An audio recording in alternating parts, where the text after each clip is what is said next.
Hello, welcome to this quick, well it's not going to be quick, it's quite long actually, I expect it to run to about half an hour, sort of review, bit of conversion and a paint through of some Baccus6mm figures. They're the SAM13 pack for their feudal Japanese range.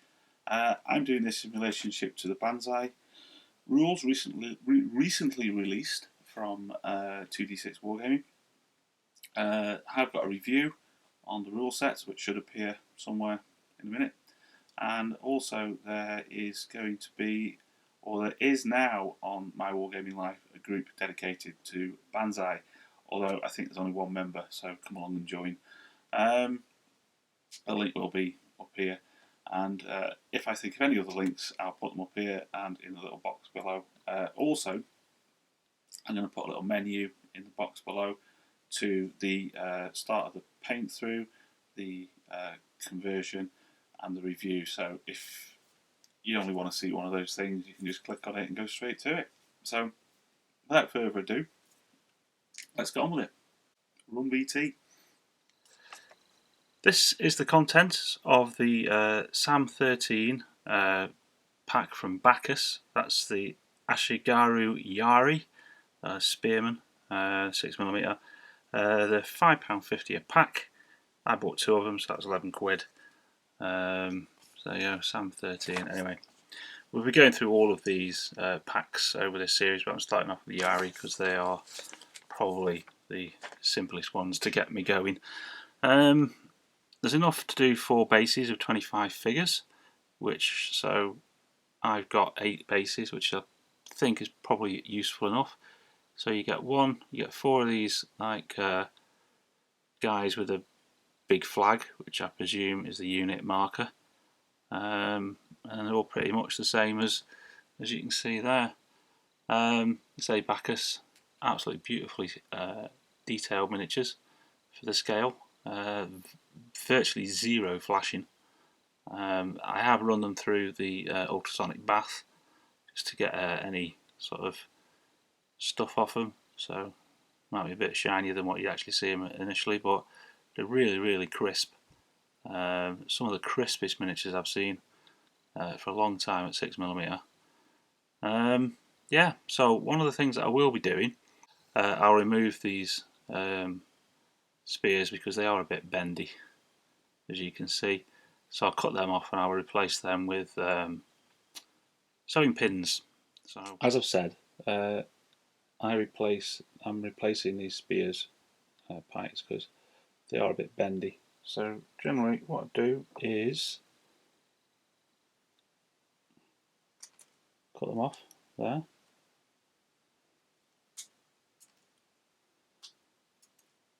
Like so. Okay, then you're left with little stumpy bottoms. Just quickly, while I'm here, just run a file across the hats. Just smooth them off a bit at the top because there's a little line, but it depends on your casting. Then I use a big bladed knife, not a small one. Basically, I don't know how well this will come out.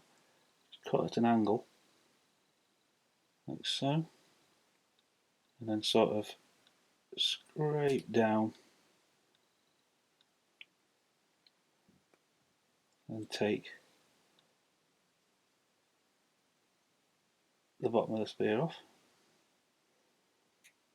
like so. And you're left with a little bit of spear in his hand there. So it's a case of then just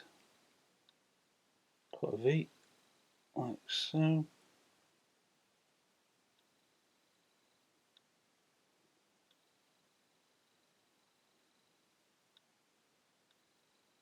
It's a bit fiddly, but eventually it comes out. So there's a little V shape. Now, when I put the new spear in, I want it to sort of go into the base a bit and be secured with a super glue. So then what I do is get a little pin vise and just drill a little indentation into the base. There you go. Right, so we'll glue the spear in a minute. And then for the next one, it's dead awkward to do, so I don't keep them on the strips at all. I'll just snip the first one off.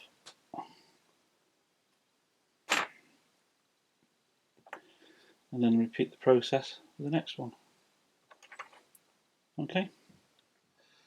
Right, so we've taken the spears off our fellas. One thing I will say, which I should have mentioned before, try to be a bit careful when you're doing these.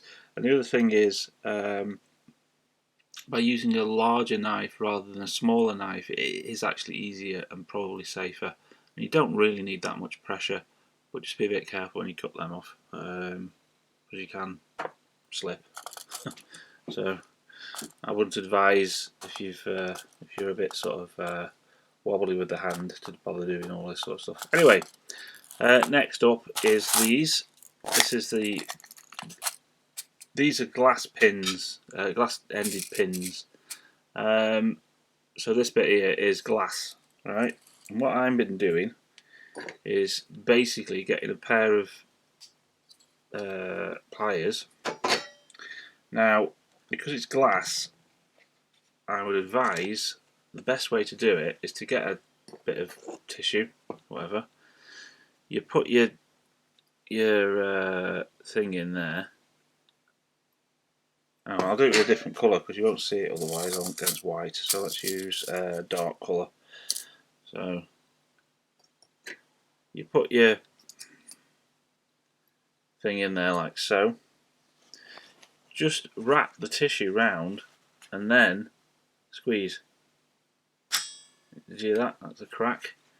Right, and then when you take the tissue off, the glass bead's gone, and all the little glass fragments have been captured in the bit of tissue rather than flying all over the place.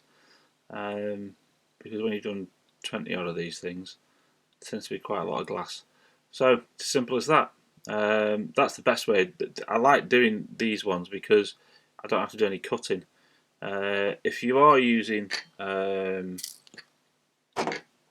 this sort of pin, which is a whole metal pin, it has like this metal end on, best way to do it is to get your things, and don't go clipping like that because otherwise it's going to go flying off somewhere. Just put the pin on the bench, press down, quick, like that.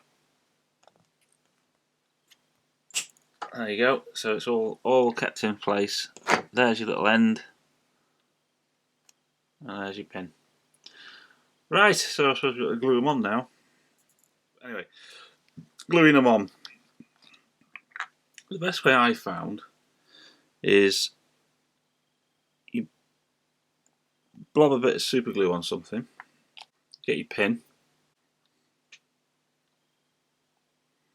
you get a blob of super glue,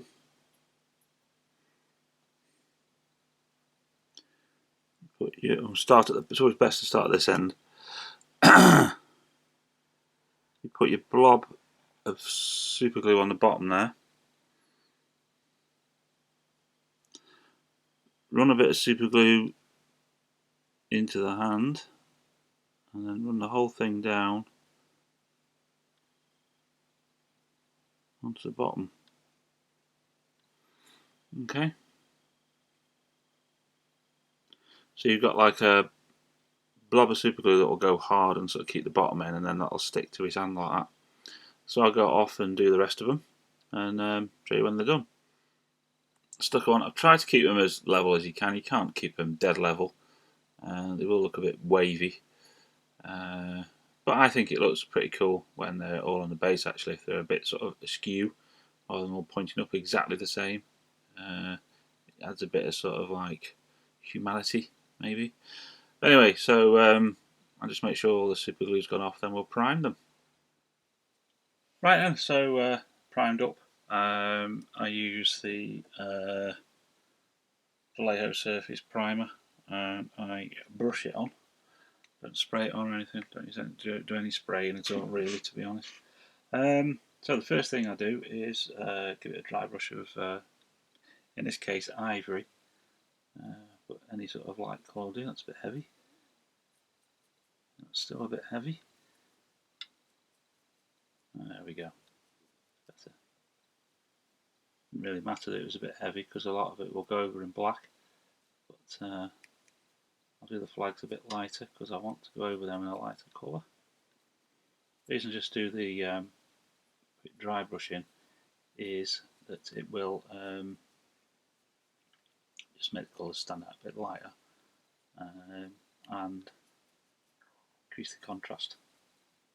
And it also works for the bits of edge highlighting on the armour, but we'll come to that in a minute.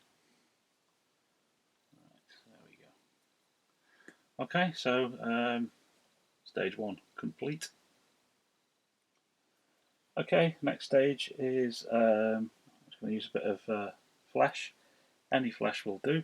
It doesn't have to be a specific brand. Basically, what I'm going to do now is fleck on a bit of flesh on the faces, like so.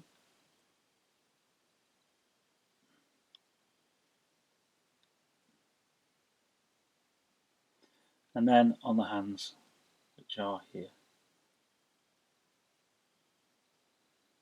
Keep on going out of the camera, hang on. It's very difficult.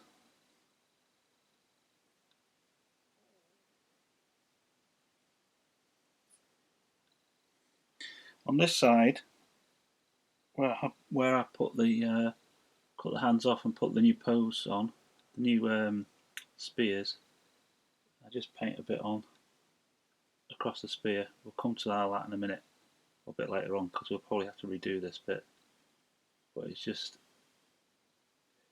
gives me an idea. So there you go, hands and faces done. Next, I'm going to get a bit of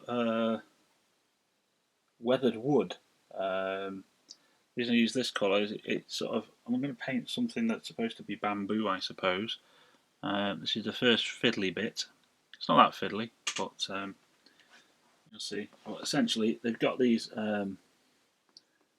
banner poles at the back. So I just quickly do a quick line down there and just in between these little gaps. Line there. And I'll just go and paint them. Okay, so I've done them now. Hope you recovered from that quick jump. But essentially, I just painted these poles, sort of wood colour. Just adds that little bit of detail. You don't have to. You could have left them black and painted the whole flag. But there you go. Right, next bit, we're going to add some colour to the sleeves. Right, I'm going to use some blue. Happens to be Andrea blue, but it's a bright enough blue, vivid. And all I do here is I'll just do the first one and then we'll crack on. Is just blob it on where his arm should be on this side, then just around here like so. On the other side, similar sort of idea.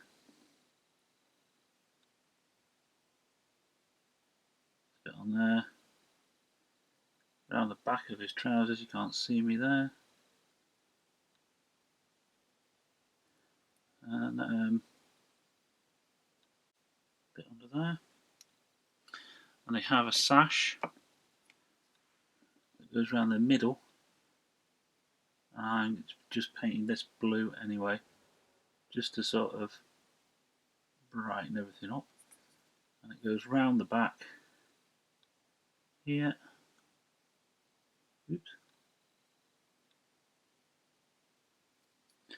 Continues round like so. So I'll just go ahead and do the rest of them. I'll come back. Next, I'm going to take some sky blue, and I'm going to do the banners on the back. The only reason I'm doing them sky blue is because I've got other blues on already. So paint the banners, and I've just noticed as I've been doing this, I forgot to do the crossbar on the with the wood, so I'll have to quickly do that as well. Well, you can see, it's like a wooden bar there that comes out. More haste and less speed, eh? So I'll just go on and carry on doing these and come back to you when they're finished. Okay, so that's the shields painted. Shields. The flags painted blue. Like I say, just a nice bright colour. Next, we will be doing the poles. Now, I've switched up brushes here to a larger brush, so I'm now using a 0 brush. To this point, I've been using this 00 brush. I always use Cotman Series 111 or 111. I don't know how you say it, by Winsor Newton, for everything practically these days because they're cheap. But they're good. Right, so quick top tip is I'm going to be using the Fizzton Red GW, and these pots. The reason I use this red is I love this red. It's brilliant base for red. Top tip: get one of these cocktail sticks, stick it behind that, and it'll never come down. Brilliant. Anyway, right, let's crack on. So this is quite a boring and monotonous phase. Obviously at the moment I'm only doing 4, so it's not that monotonous. But essentially what I'm going to be doing is just running the red over bottom part of the spear on this side, all the way down the run.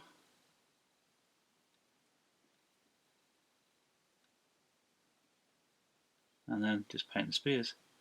Now obviously you don't want to watch me to do all that, so we'll have a jump now and we'll come back when they're all done.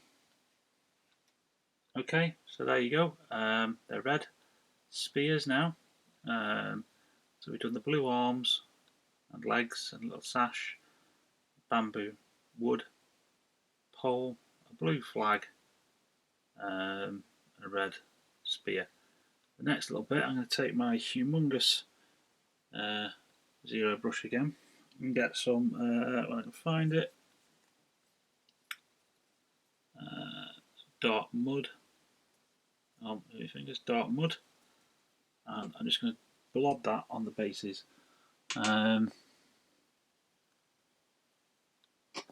this stage, anyway. So I'll go off and do that, and I'll explain what's going to happen next.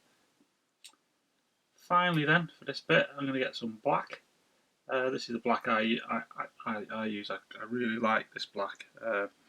Obviously, there are other blacks available, but I particularly like this one. It's just the right, quite a nice thickness out of the bottle for me. Right, what we're doing with this is 2 things. Firstly, I'm going to paint the helmets or the hats in black.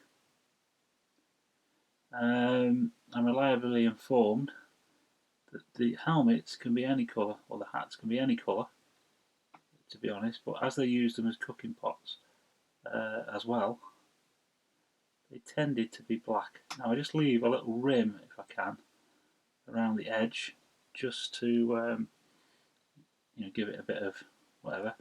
At the same time, I don't know whether you will be able to pick it up, but there's a little blemish there where the flesh has gone over slightly, so we're just going to just touch that up.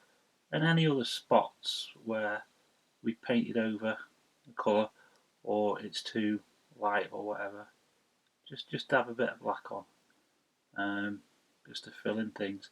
So I'll get on and do all of these because it is quite boring, and then we'll come back and have a chat. Okay, so I've painted them, I've done all the black bits. I decided also while I was at it that this particular base would all have a black sort of mark across their banners, which will follow through into the main flag, and all the other figures on the base will have the same thing. you'll see. Anyway, right then, just a quick catch up. The pikes, basically, you can paint them any colour, to be honest. They'll be lacquered. It could be black, red, green, whatever. It doesn't really make any difference. But I think red looks pretty cool.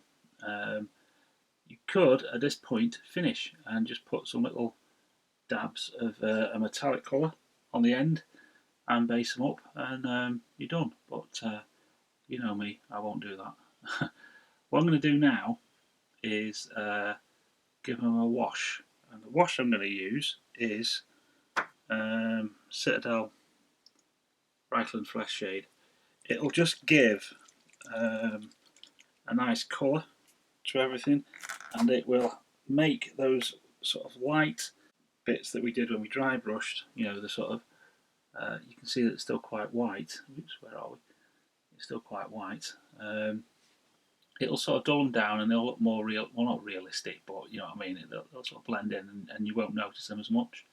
And then after that we'll just do a quick highlight and I'll finish off the pikes and whatnot. So basically with this, it's just a case of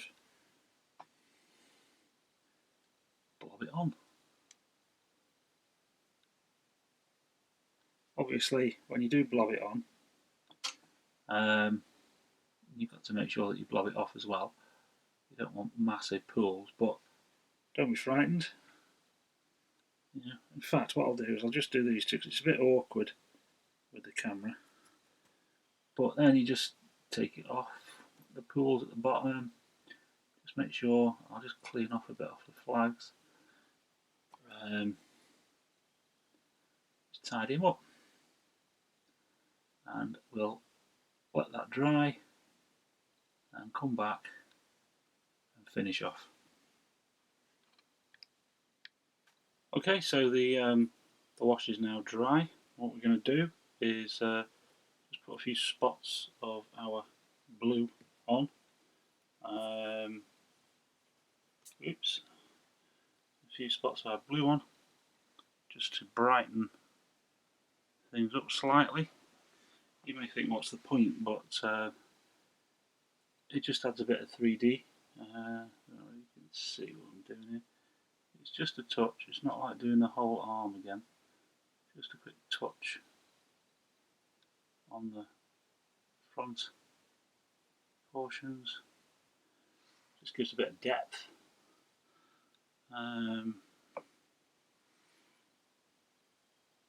Suits me, you know what I mean? Just, at the end of the day, if you don't feel like doing it, then you don't have to. I'm just going out of focus a bit. Let's try and get into focus. There we go. So I'll go off and do the rest, and see you in a minute. I'm just going to finish the spears off now. I'm just going to use this blood red to go over the Mephiston red. I didn't do it before because obviously we were putting that brown wash on. So, well, sort of ready brown wash on. So, just a simple case. We get our large O brush again. Large O brush, indeed. And do as we did before, which was just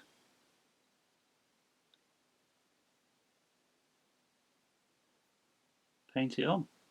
So I'll go away and get these all done, and as ever, catch you when they're finished.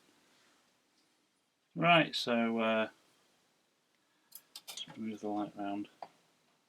So there you go, there's only one thing missing. That's the tips of the spears. For this I'm going to use just plate mail. Once again, it's personal choice. It's a bright shiny metal. Shows it really well. What I try and do on this is I get this bit and I just try and actually make it quite thick. Somebody loves me. Make it quite thick around, because it bulges slightly and it sort of makes it look a bit sort of spear tip like. I don't know whether you can see that. Obviously try and keep them the same sort of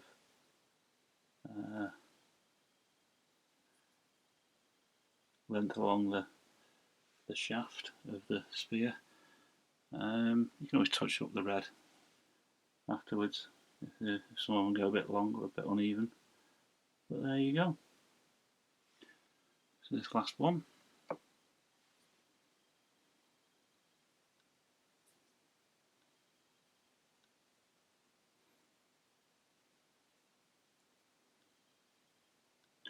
Right, so there we are.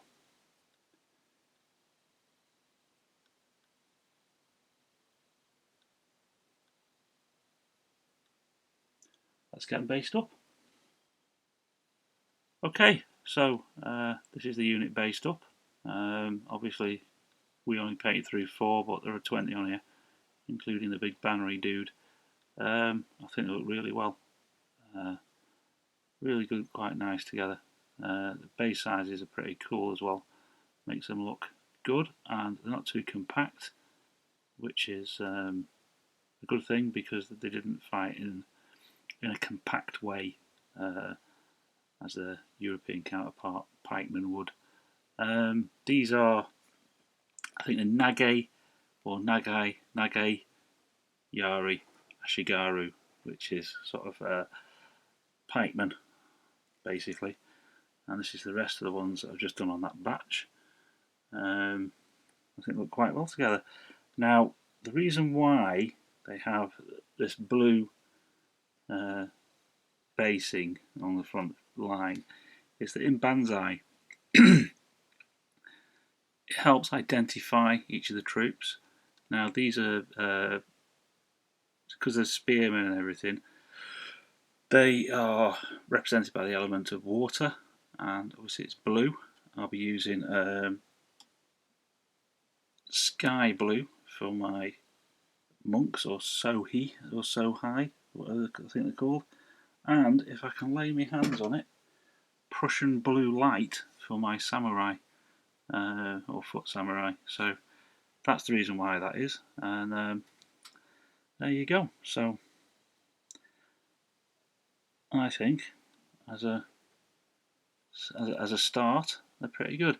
Now I'm going to need quite a few of these units because I'll move on to more about the army selection in a bit. But I'm making special bases which are magnetised that these will fit on top of. But at the moment they're a bit thick and they raise them up a bit high. And underneath that base edge, those base edges will be like black or grey or something that doesn't clash, so as you can tell from a distance what army it belongs to. But more about that at a later date. Okay, so that about wraps it up really. Thanks for watching, and I hope you've found something interesting in this probably half-hour long video. So that then is how I paint my Yari for Banzai. Obviously, they are done specifically in this instance for the Banzai rules. And the only real thing that is in keeping with the rule set is the base size of 60 by 30 and the coloured edge highlighting around the base. In Banzai, it is used to differentiate between different troop types because you're using exactly the same figures for both armies, and you need some way to be able to spot the difference from a distance between each individual type of troop, because they do look quite similar from a distance. Anyway, so hope that's been useful for somebody, even if you're not looking at Banzai, but you want to know about 6mm feudal Japanese. I hope somebody's found it useful. Okay, thanks very much for watching, and oh yes, before I go, this is the first of a series. There is a series of other videos, but anyway, as I just interrupted myself from saying, thanks very much for watching, and I'll catch you in the next one. Cheers, bye.